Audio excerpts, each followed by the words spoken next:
So corals are incredibly important ecosystems.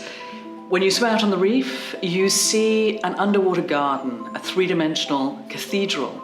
And in there are hundreds of coloured organisms that live there. So the first thing that corals do for you is they create an enormous amount of space for organisms, many of which end up on our plate. So they're important to food security.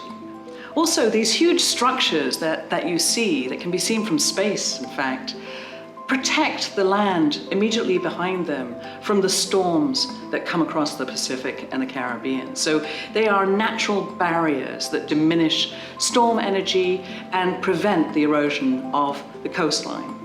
And lastly, you can't be in a place like Hawaii and not know that coral reefs are an incredible platform for tourism.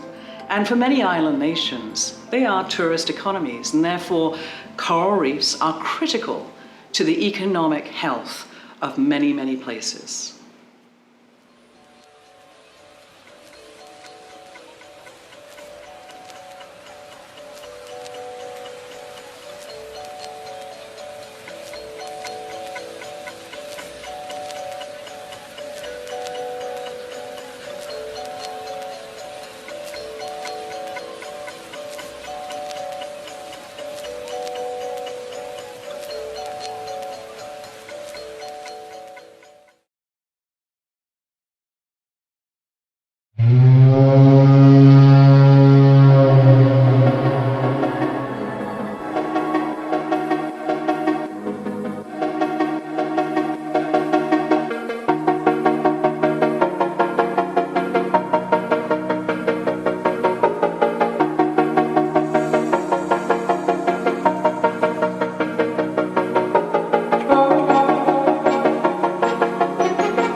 Well, this year is a huge El Nino.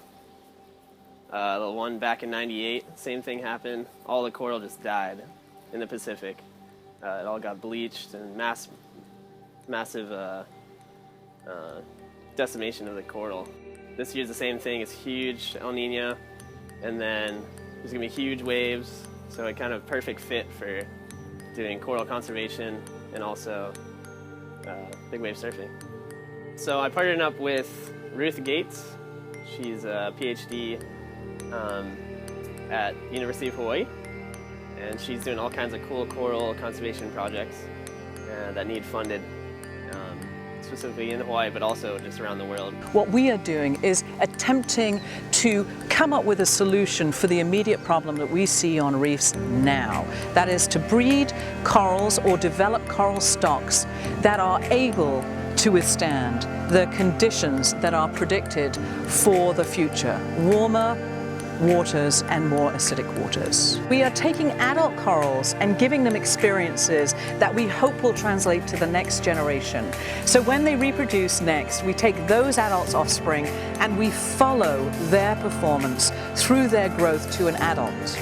So if we think the adult is a super performer, we want to know whether or not this next generation is also a super performer.